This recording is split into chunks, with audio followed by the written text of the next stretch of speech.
Boa noite a todos. Gente, muito bom estar aqui com vocês, mais uma quarta-feira. Confesso que eu fico até mais nervoso nas quartas do que aos sábados. Acho que é mais a questão da intimidade mesmo, da prática, que também temos os meus pastores me ouvindo pregar, né? Pessoas que são referência na minha vida aqui, temos vários pastores e pastoras aqui presentes essa noite. Meus irmãos, eu vou tentar ser objetivo, sucinto na pregação, que não é muito meu forte, né? Geralmente, minhas pregações, elas se estendem um pouco mais, mas hoje eu vou fazer esse esforço para trazer o que Deus tem falado ao meu coração já há um tempo. É um tema que já vem incomodando o meu coração, já vem ministrando o meu coração, e eu gostaria muito de estar compartilhando com vocês essa noite, amém? Então eu vou convidar você a abrir a palavra de Deus, a sua Bíblia, se esteja no celular, se você esteja com ela fisicamente, abra aí em João, Evangelho de João. Nós vamos ler o capítulo 17, a partir do versículo 20, nós vamos ler do 20 ao 23, certo? João, capítulo 17, versículos 20 a 23. Já há um tempo, irmãos, que eu tenho refletido sobre igreja. Eu tenho iniciado uns estudos, né, já preparando a aula que teremos aí na nossa escola bíblica sobre eclesiologia. E eu gosto muito de, sempre que um tema ele vem até mim, ou Deus coloca no meu coração, eu gosto muito de juntar acervos, né, bibliográficos, gosto de ir atrás de livros. E me deparei com um livro até pequeno, mas um livro muito impactante, do pastor Francis Chan. Se chama Cartas à Igreja, é um dos últimos livros que ele lançou. E esse livro tem impactado muito meu coração, especificamente o capítulo que trata sobre essa questão que vamos estar lendo essa noite. E olha que coisa linda, meus irmãos, nós estamos num culto de oração e vamos agora refletir sobre uma das orações mais magníficas que nós temos na palavra de Deus, que é a oração de Jesus, ali no capítulo 17. Vamos ler a palavra de Deus, todos acharam? Amém.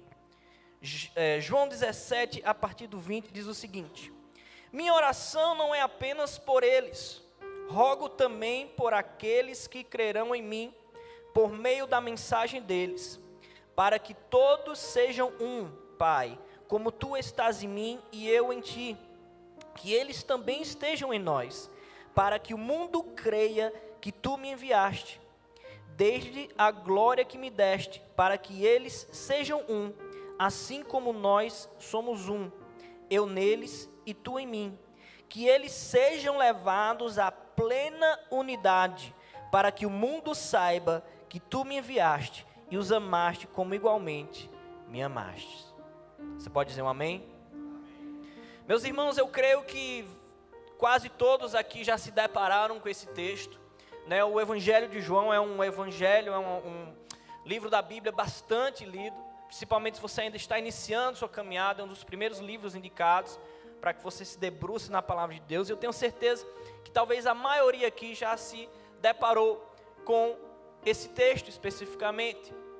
Nós temos aqui Jesus encerrando a oração dele.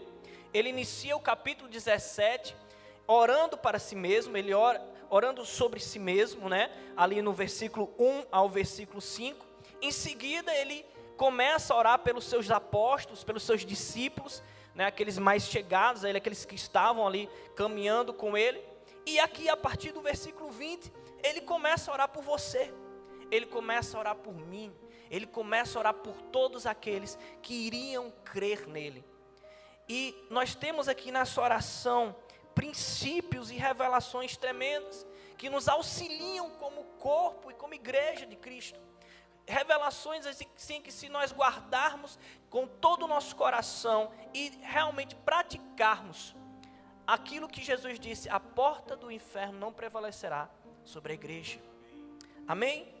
Meus irmãos, eu quero, antes de destrinchar esse texto especificamente, Nós hoje vamos passear pela palavra de Deus, nós não vamos apenas nos ater a João 17, nós vamos ler também mais 2 outros livros, porque eu separei aqui 3 pontos sobre esse tema especificamente. O tema da palavra de hoje se chama o poder da unidade. Nós percebemos aqui, Jesus desde a oração aos seus discípulos, aqui a partir do versículo 6, você pode ler em casa quando chegar, mas desde o 6 até o último momento da oração, ele ora muito pelo quê? Que eles sejam um. Ele ora pela unidade do seu corpo, ele ora pela unidade dos seus discípulos, pela unidade por aqueles que irão ser chamados de cristãos pelo mundo. E meus irmãos, há um poder sobrenatural no meio do povo de Deus que realmente vive a plena unidade e a plena união. Essa plena unidade que Jesus ora diretamente ao Pai, para que eles alcancem a plena unidade. Quando isso de fato é vivido, não só da boca para fora, com pregações ou com cultos públicos, mas no dia a dia da igreja, meus irmãos, maravilhas são reveladas no nosso meio. Então, o primeiro ponto que eu quero separar aqui para você, meu irmão, essa noite, já adentrando na nossa pregação de hoje, é que a unidade, ela atrai as bênçãos e o poder de Deus para o meio do seu povo. A unidade, ela atrai as bênçãos e o poder de Deus para o meio do seu povo. Eu quero também que você abra essa noite, já prepara aí a sua Bíblia, o seu aplicativo, e já abre aí em 2 Crônicas 7,14, um texto também extremamente conhecido por todos nós. Crônicas 7, nós vamos ler apenas o versículo 14, que é um versículo muito conhecido por todos nós, bastante pregado, mas que talvez ainda não foi pregado sobre essa perspectiva. E eu quero que você preste atenção, nós vamos destrinchar esse texto dentro desse tópico aqui, do primeiro tópico.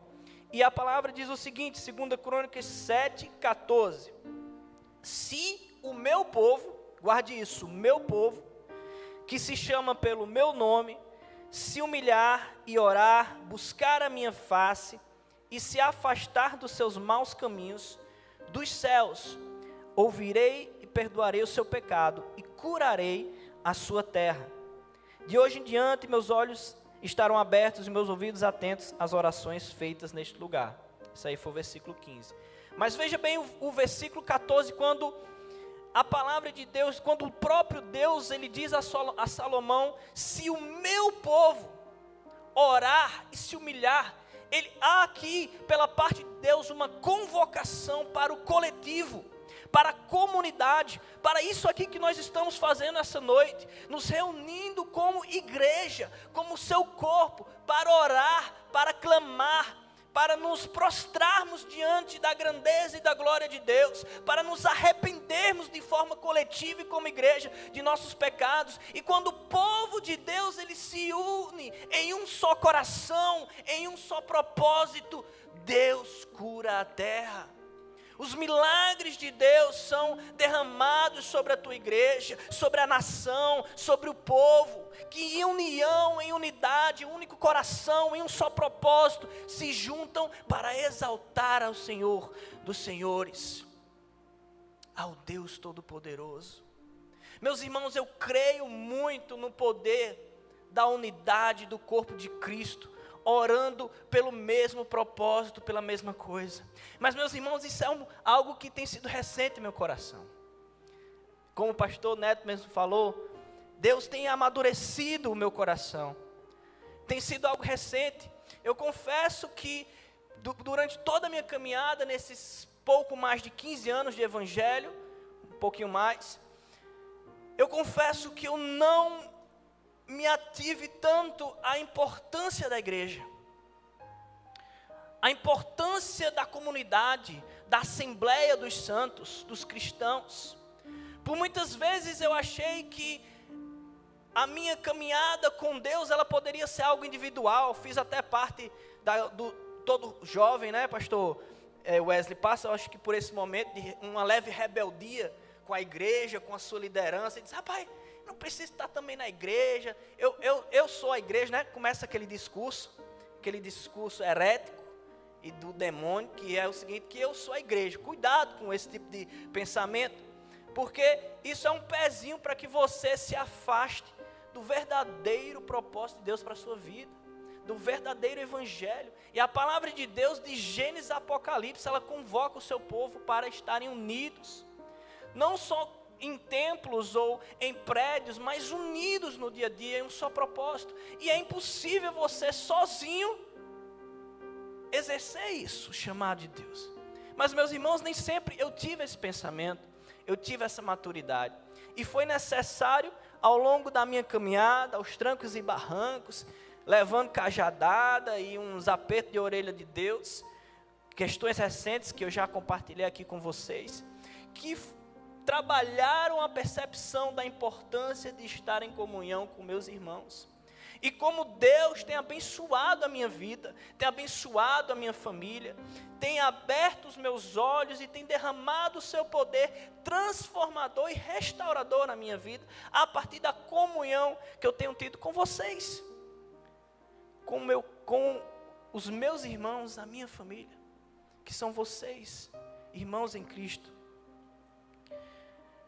É necessário percebermos a importância da igreja, a importância da comunidade, a importância da comunhão do dia a dia. E nós percebemos aqui que essa unidade, quando o povo se junta, Deus de fato abre os céus. Nós vivemos aqui momentos tremendos, no congresso que tivemos aqui sobre avivamento, tivemos pregações magníficas, maravilhosas, tivemos um apanhado histórico no domingo de manhã, e que nos mostra que o poder, o mover de Deus, a liberdade do Espírito Santo, o fluir do Espírito Santo, o avivamento, ele ocorre quando a igreja se une em oração, com corações quebrantados. O Senhor, ele ouve do seu sublime trono, e ele derrama a sua glória naquele lugar. De fato, alguns homens têm se destacado, mas por trás desses homens, como John Wesley, como George Whitefield, William Seymour, existiam pessoas que o acompanhavam. Eles sozinhos não moviam os céus com a oração egoísta e individual. Existia a comunhão com os seus. Nós temos ali exemplo que o pastor trouxe muito bem no domingo também, dos morávios, aquele grupo de jovens que, inconformados com o status em que se encontravam, com o estado que se encontravam de superficialidade, decidiram em comunhão, em união, em um só coração, em um só propósito, em uma só mente, se unirem e buscarem a face de Deus, ao ponto de Deus fazer uma revolução em sua geração. Missionários enviados por todo o mundo, aos quatro cantos, a partir de jovens que alinharam os seus corações no centro da vontade de Deus. Eu quero que você ainda, em 2 Crônicas, nós vamos trazer aqui um exemplo bem prático. Eu gosto quando a gente traz uma reflexão e o próprio Deus, o próprio Espírito Santo, ele nos traz a prova daquilo que ele ministra no nosso coração através da sua própria palavra.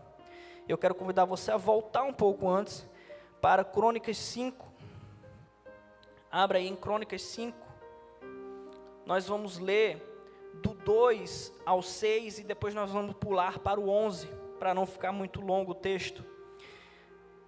Aqui nós temos o momento em que Salomão e a sua nação transportavam a arca de Deus para o templo.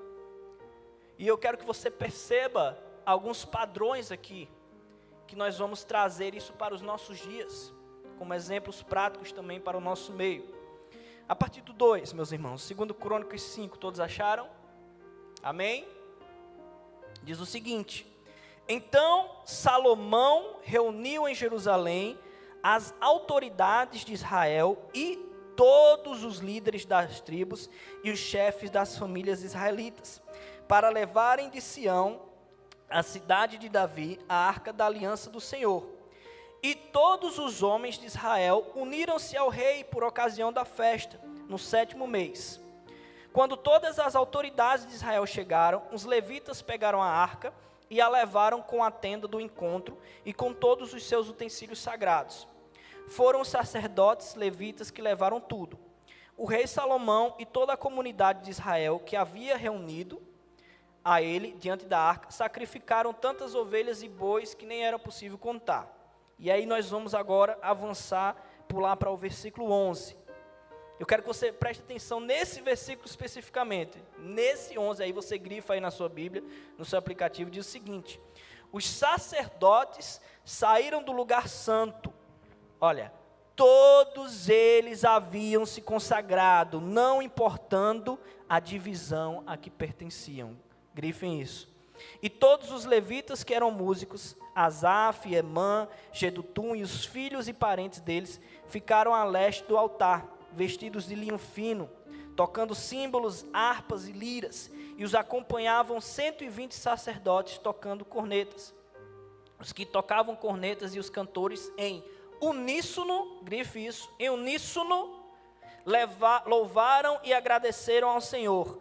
Ao som de cornetas, símbolos e outros instrumentos, levantaram suas vozes em louvor ao Senhor e cantaram: Ele é bom, o seu amor dura para sempre.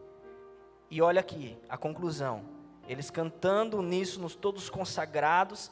Então uma nuvem encheu o templo do Senhor, de forma que os sacerdotes não podiam desempenhar o seu serviço, pois a glória do Senhor encheu o templo de Deus. Meus irmãos, apesar do texto ser longo, às vezes a gente viaja um pouco numa leitura mais longa, mas eu quero trazer para vocês aqui algumas percepções. A primeira delas é que ali o rei Salomão, ele convocou todo o seu reino, todo o seu povo unido, e eles em unidade, cada um sabendo exatamente o que deveria fazer, o que deveria praticar, cada um sabendo a sua devida responsabilidade e o seu serviço ali naquele momento, eles em um só propósito, que era preparar o templo do Senhor. Olha que coisa interessante, meus irmãos, no versículo 11 que eu mandei você grifar, que todos eles haviam se consagrado, não importava a divisão a que pertencia. Vamos trazer para o tempo de hoje, pastor. Todos os ministros, todos os membros desta igreja da Orla se consagraram para o Congresso Aviva, o Congresso Santidade Será? Todos os membros, todos os ministros, todos os líderes, todos os pastores, você que ainda não tem nenhum cargo na igreja, você que ainda não é líder, mas você que faz parte desse corpo, independente da divisão, do cargo que você almeja, que você quer ter, todos se consagravam. E a partir desta consagração, um só corpo, uma só comunhão, a glória de Deus encheu aquele lugar. Meus irmãos, eu assisti uma pregação de Luciano Subirá, também sobre esse tema. Ele fala assim que em alguns momentos ele se pegou, dizendo assim: quer saber, eu acho que a minha oração não vai influenciar muito não, sabe, pastor? Vai ter ali o congresso lá da Santidade 2023, e aí já tem a liderança lá formada, todo mundo já está, e eles já devem estar orando, acho que eles não precisam da minha oração. Meus irmãos, isso é um pensamento imaturo, é um pensamento superficial. Deus convoca para toda a sua igreja orar em um só coração, todos se consagrarem.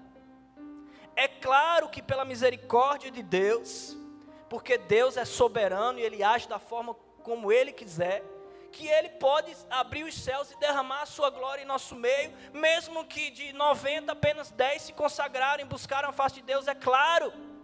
Mas Deus nos mostra na sua palavra que existe uma convocação para todos, independente da sua divisão, independente da sua tribo, do seu ministério, todos unidos devem buscar a face de Deus.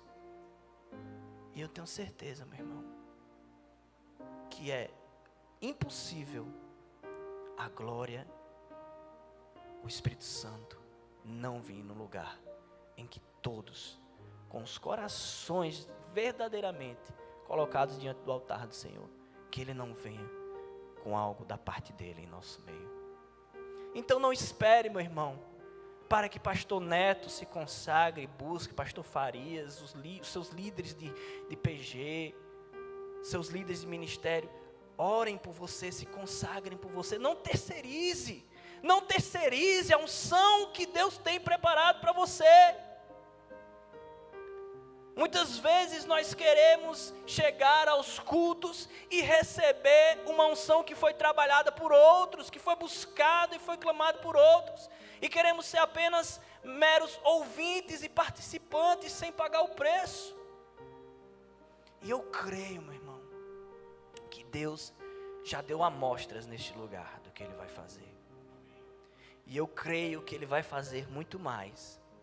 Mas quando nós, como Igreja Batista da Orla, estivermos em um só coração, em um só propósito, em unidade, todos consagrados, um apoiando o outro, um cobrando do outro, eu creio que grandes coisas o Senhor vai fazer em nosso meio. E não é para daqui a muitos anos, é para agora, é tempo recente.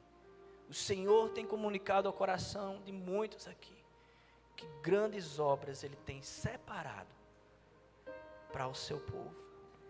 É perceptível se você estiver um pouco atento às coisas que Deus tem feito na sua igreja. Eu digo na igreja no modo universal, já tem se movimentado, tem se alinhado. A gente percebe igrejas, outras lideranças se movendo nesse sentido, como preparando o lugar. É necessário que a igreja, ela recupere o Maranata, o Vem Senhor Jesus. Nós não apenas devemos cantar Maranata, mas nós devemos ser agentes Maranata no reino. O pastor e cantor Alessandro Vilas Boas, ele traz essa ministração, achei muito impactante quando ele diz isso, que Deus, ele não está apenas em busca de pessoas que cantam Maranata, mas pessoas que vivem Maranata, que vivem, Senhor, estamos ansiosos pelo teu retorno, estamos preparando a sua noiva. É tempo de preparar a noiva para receber o noivo. Meus irmãos, por quanto tempo eu estive cego para a importância de prepararmos a noiva, como igreja nos prepararmos para o derramar e para a vinda de Cristo. É necessário união para que o poder e a glória de Deus venham em nosso meio com grande poder e cura. Nós temos aqui exemplos também no Novo Testamento, exemplos muito falados e pregados aqui, Atos. Quando Jesus, ele apareceu ressurreto para os seus discípulos, ele deu uma ordem aos seus discípulos que eles permanecessem em Jerusalém, para que o Espírito Santo fosse derramado naquele lugar. Mas ele deu uma ordem para que eles permanecessem, e eles em obediência permaneceram, mas permaneceram o quê? Unidos em oração. Imagina, meus irmãos, se aqueles discípulos desobedecessem a Deus e cada um fosse seguir a sua própria vida, o seu próprio entendimento teológico, cada um fosse seguir o seu próprio a concepção de ministério, ou até mesmo voltar para a vida antiga e esquecer do que viveu com Cristo. Imagina se cada um fosse para diferentes lugares, se eles não tivessem com seus corações alinhados, se eles não tivessem vivendo a unidade que Cristo pregou. Imagina, não teríamos o Atos 2. E aí, nós vemos ao longo de todo o livro de Atos e toda a história da igreja, algo impactante, aquele povo, aqueles primeiros cristãos da igreja primitiva, unidos em oração, em sintonia, com o mesmo propósito, a mesma mente. Nós temos ali em Atos 4:31, quando os primeiros cristãos, eles se uniram e permaneceram unânimes em oração, busca constante, orando, unânimes, unidos, um ajudando o outro. Imagina ali aquela cena, a coisa mais linda do mundo, um ali ficando meio cansado, e o outro, meu irmão, vamos chegar junto, vamos orar aqui. E o outro desanimado, e o outro chegava, meu irmão, conte comigo, vamos junto aqui, vamos orar. E aí o poder de Deus ia crescendo naquele meio, o Espírito Santo ia enchendo aqueles homens e mulheres de Deus, ao ponto que o lugar em que estavam tremeu. E todos foram cheios de ousadia. E ali multiplicaram-se o número de cristãos que adentraram a igreja de Cristo. O poder do evangelismo. O poder da palavra de Deus, da oração. Meus irmãos, esse culto da quarta-feira é o culto que precisa ser o culto mais fortalecido da orla. Porque é aqui em que nós nos colocamos diante de Deus para clamar pela nossa igreja, pela nossa liderança, por aqueles que sofrem, por aqueles que precisam do conforto e do refrigério do Espírito Santo.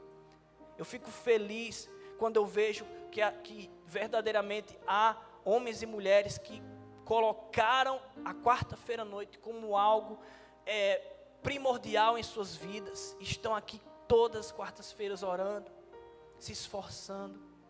Permaneçam firmes, porque é questão de tempo para que o Espírito Santo desça e faça aqui na nossa igreja tudo aquilo que eu sei que muitos de vocês têm clamado. Meus irmãos, dando continuidade, o segundo ponto, a plena unidade revela Cristo ao mundo. Olha que coisa linda quando Jesus ele diz aqui que eles estejam em nós para que o mundo creia que tu me enviastes. Meus irmãos, a unidade do corpo de Cristo é o instrumento mais poderoso de evangelização. Você sabia disso? A unidade, a união, o amor entre os santos, entre os irmãos, é o melhor cartão de visita que você pode apresentar para o mundo, ao ponto de fazer com que ele tenha interesse de permanecer aqui em nosso meio e de ser transformado pela glória de Deus, pela graça de Deus e misericórdia de Deus na vida dele. É fato que devemos, claro, sairmos das quatro paredes e anunciarmos o Evangelho. A grande comissão, ela está ali, mandando ir por todo mundo. Mas as pessoas precisam enxergar em nós um verdadeiro amor entre irmãos. Porque não adianta nós anunciarmos apenas o Evangelho, lançar a semente e não preparar o terreno, não arar a terra, não adubar aquela terra para que a semente brote e cresça. Então, meus irmãos, eu estava conversando um dia desse com os meus irmãos do PG, e a gente falando sobre o que faz uma pessoa permanecer em uma igreja, eu digo aqui agora como instituição, como denominação, e dois fatores fazem esse irmão permanecer. Primeiro, identificação, e aí é mais a questão de gosto, personalidade. Me identifico, gostei daquele estilo tal, gostei do que eles falam, do que eles pregam. Mas o segundo ponto que realmente vai cravar a decisão em permanecer ou não é o sentimento de pertencimento. Então, meus irmãos, não adianta nós termos uma igreja de boa teologia, não adianta, meus irmãos, nós termos uma igreja de boa música, de vários eventos, de boa estrutura, de conforto, se as pessoas ao olharem para nós não enxergarem a unidade plena dos irmãos. Quantas pessoas passaram em nossa igreja e não ficaram? Meus irmãos, é muito sério o lema que nós escolhemos. E Deus sabe que antes de vir pregar aqui, eu orei a Ele e disse: Senhor, me controla, me ajuda a não ser apenas um crítico vazio, Muitas vezes minhas pregações são um pouco incisivas, são ácidas, e até a minha mãe secreta colocou na cartinha, disse, você é bem incisivo nas suas pregações. Eu disse, amém, minha irmã, eu vou tentar. Mas quando o Espírito fala, quando o Espírito incomoda, a gente tem que falar. Meus irmãos, olha o peso do nosso lema, mais que uma igreja, somos uma.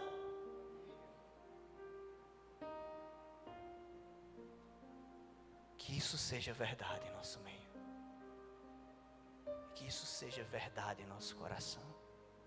Porque, meus irmãos, antes de sermos famílias, nós precisamos ser primeiro igreja. Para querermos ser mais que uma igreja, ao ponto de sermos vistos como uma família, primeiro nós precisamos entender o que é ser igreja. Porque mais que uma família, eu acho que nós devemos ser igreja. Então, meus irmãos, que vocês peguem esse lema que eu creio até que é algo profético, criado em sua fundação, já vislumbrando o que Deus iria fazer em nosso meio, mas que possamos em busca disso, para que isso não seja motivo de escândalo e tropeço em nosso meio, porque já aconteceu, de pessoas criticarem, passarem aqui e dizer, não me senti acolhido, não senti abertura, não senti pertencimento, e ainda diz que é mais que uma igreja, é uma família. Meus irmãos, isso é para mim, essa exortação é para mim, e Deus sabe, o meu retorno para a Orla, conversei com o pastor Neto, chorei na frente dele, Deus ministrou muito meu coração, que não adiantava, meus irmãos, eu vim aqui pregar, passar 8 horas, 8 dias na semana preparando uma pregação e estudando teologia, pegar um diploma, pregar e sair daqui e seguir minha vida. Era necessário viver o horizontal, ter cheiro de ovelha, ter pessoas que convivem comigo, que tenham comunhão comigo e saibam das minhas falhas. Eu fiz uma brincadeira essa semana, botei tá bombando aí no Instagram, qual é o meu temperamento.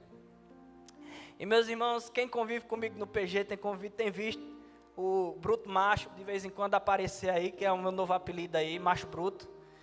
E meus irmãos, as pessoas que convivem comigo acertaram em cheio.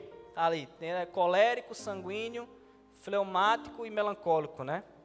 E ali, colérico e sanguíneo empataram, mas quando eu fui ver as pessoas que estavam votando, aquelas que verdadeiramente convivem comigo diariamente, ou pelo menos semanalmente, acertaram em cheio, né? Um ou outro ali botou sanguíneo, que também eu acredito que é os dois misturados. Depois vocês leem aí um livro muito legal, também ajuda bastante você a se entender, se compreender e pedir que Deus lhe ajude no processo, que como é? Temperamentos Transformados, né? De Tim LaHaye, se eu não me engano, Tim LaHaye, alguma coisa assim, depois a gente mostra aí a foto. E meus irmãos, já perto de encerrar, é necessário essa comunhão, esse viver, porque é ali onde a gente é transformado, onde a gente é tratado. É ali onde o seu líder chega para você e diz, Christian, cara, vai com calma. Olha, não é bem assim. Tu precisa mudar isso, tu precisa mudar aquilo. É ali nesses encontros, e meus irmãos, eu tinha um preconceito tremendo, já tinha conversado isso com o pastor, desse negócio de célula, talvez por experiências do passado, de outras igrejas, não achava que era um negócio muito legal, mas meus irmãos, como eu tenho sido abençoado pelo PG, louvo a Deus pelos meus líderes ali, Gabi e Anderson e Gabi, Toninho que está ali com a gente também, nosso ministro de louvor, meus irmãos, que coisa tremenda, cara, que coisa tremenda é viver, e eu tenho certeza que muito do que Deus tem feito na minha vida é fruto dessa comunhão, desse alinhamento de corações. Eu quero trazer para você um testemunho aqui, porque eu creio no sobrenatural de Deus.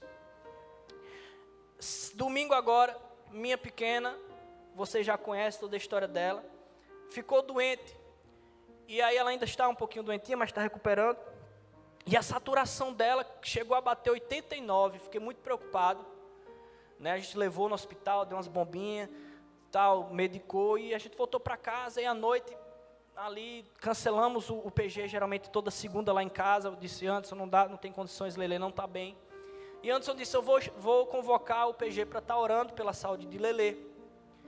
E a gente já estava muito preocupado ali, mais ou menos 7 e meia, 8 horas, já avançando um pouco mais. Lelê dormindo e eu monitorando a saturação dela ali batendo 91, 90, 91, e eu preocupado, falava com a pediatra até monitora e tal, mas qualquer coisa corre para o hospital. E eu preocupado, disse, Thaís, eu sou muito mais agoniado que minha esposa é mais tranquila, eu fico logo desesperado, eu não tenho estrutura emocional para esse tipo de coisa. Eu disse, Thaís, prepara a mala, assim que ela acordar a gente vai. E aí, meus irmãos, ela acordou. Quando ela acordou, vamos lá, vamos medir aqui a saturação. E por algum motivo, que eu sei qual é o motivo, a saturação dela estava batendo 97. Eu olhei no relógio e disse, meu amor, sabe o que é isso? Está naquele momento que o PG ora um pelos outros, intercede. E eu creio que o meu PG está orando por Lelê nessa hora. E Anderson no dia seguinte disse, oramos por vocês. E eu sei, como eu conheço o meu PG, eu sei os horários do meu PG. Eu disse, era na hora que Lelê estava acordando. Então, meus irmãos, creiam no sobrenatural de Deus, é real. É palpável, é perceptível. A união do corpo de Cristo move o coração de Deus para que o poder dele desça sobre a sua igreja. Milagres serão contemplados em nosso meio. Creia nisso. Que se nós nos unirmos em oração e clamarmos por cura, pelo poder, por provisão, Deus escuta a oração dos santos e Ele derrama da sua glória, do seu poder, da sua cura.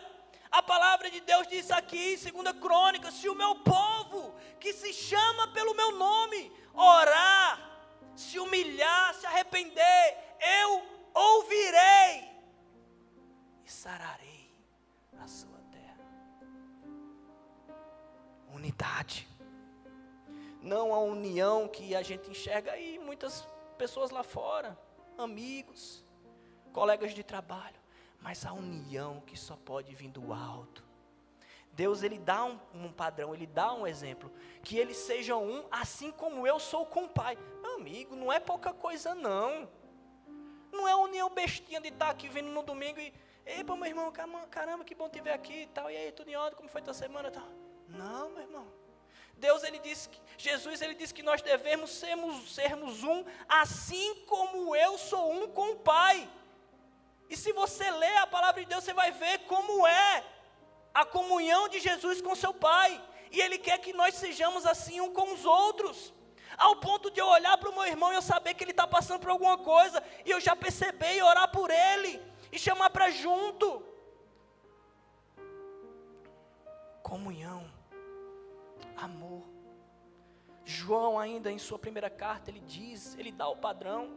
Amem uns aos outros, assim como Cristo vos amou, ao ponto de se sacrificar por nós. Amor sacrificial. É você se sacrificar pelo seu irmão. Se ele dá o padrão, se Cristo dá o padrão, ele diz, amem uns aos outros, assim como eu os amei. O que foi que Cristo fez na cruz? Ele morreu por mim, por você, ele se sacrificou. E muitas vezes o nosso irmão, ele está apenas precisando de uma ligação, de um abraço, de chamar para um café, de fazer uma visita, de ajudar numa feira, e a gente não consegue perceber, porque nós não estamos vivendo a unidade plena que Jesus nos chamou para vivermos.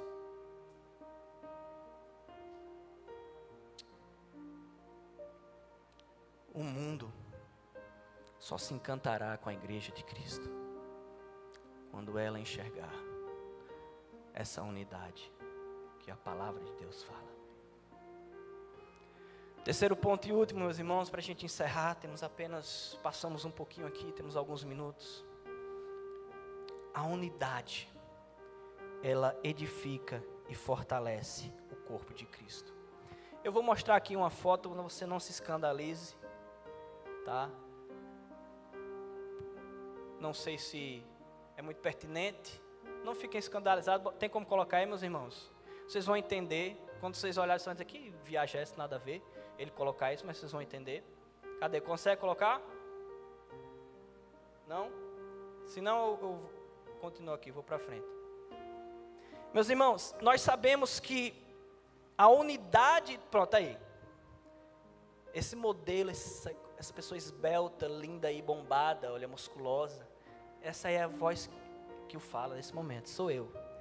Meus irmãos, talvez vocês não estão percebendo, deixa eu passar aqui, eu vou sair um pouco da câmera. Mas essa linha vermelha aqui, ela tem que passar aqui no meio do seu corpo, passar no meio da cabeça, para mostrar que você está devidamente alinhado. Se você perceber, ela está passando na minha orelha aqui, ó, quase saindo. Essa aqui ela tem que passar no meio do meu corpo, ela está passando na minha orelha. Meus irmãos, isso foi uma avaliação que eu fui fazer.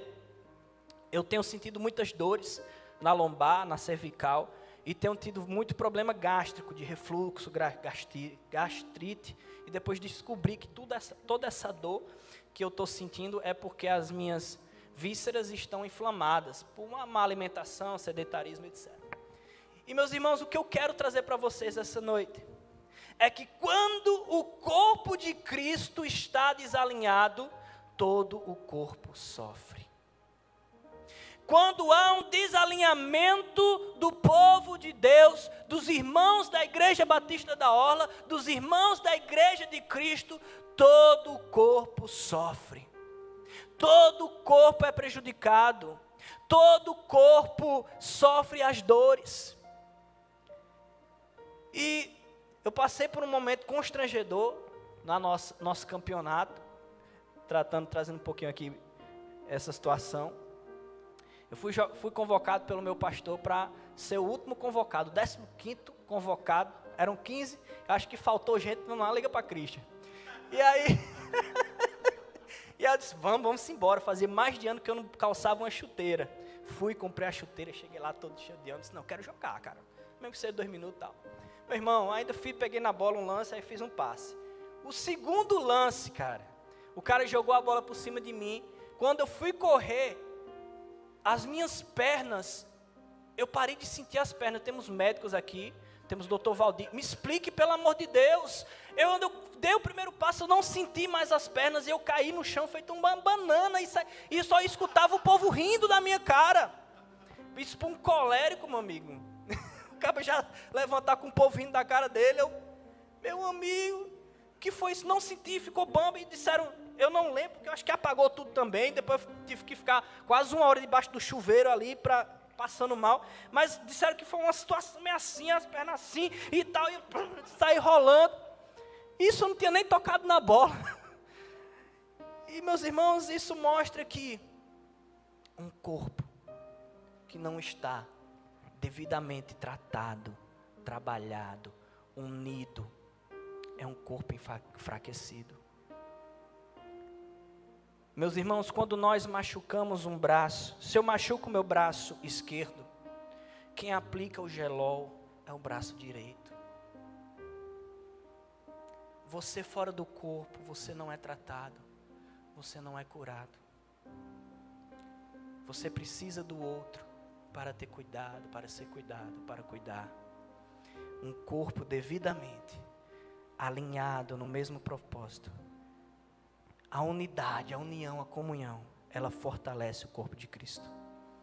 Nós vimos ali a beleza da diversidade do corpo. Uns foram chamados para apóstolos, outros para profetas, outros para mestres, evangelistas. Uns têm o dom de cantar, outros têm o dom de pregar, outros têm o dom de abraçar, outros têm o dom de curar com um sorriso, outros têm o dom de interceder, outros têm o dom de servir. E essa é a beleza do corpo de Cristo, unido em um só propósito, respeitando as diferenças e as personalidades, mas ao mesmo tempo não negociando jamais os princípios e os mandamentos de Deus. E que juntos, nós como igreja, possamos batalhar contra esse mundo das trevas, contra esse mundo tenebroso e cruel que tem assolado a vida de tantos jovens, homens e mulheres de Deus. Que possamos permanecer unidos em amor, um com os outros. Eu amo vocês. Obrigado por tudo que vocês têm sido na minha vida. Obrigado pelas orações à minha família, à minha filha, a mim. Isso que Deus tem feito na minha vida, eu sei que é fruto de joelhos dobrados na minha família chamada Igreja Batista da Orla. Que Deus abençoe. Amém.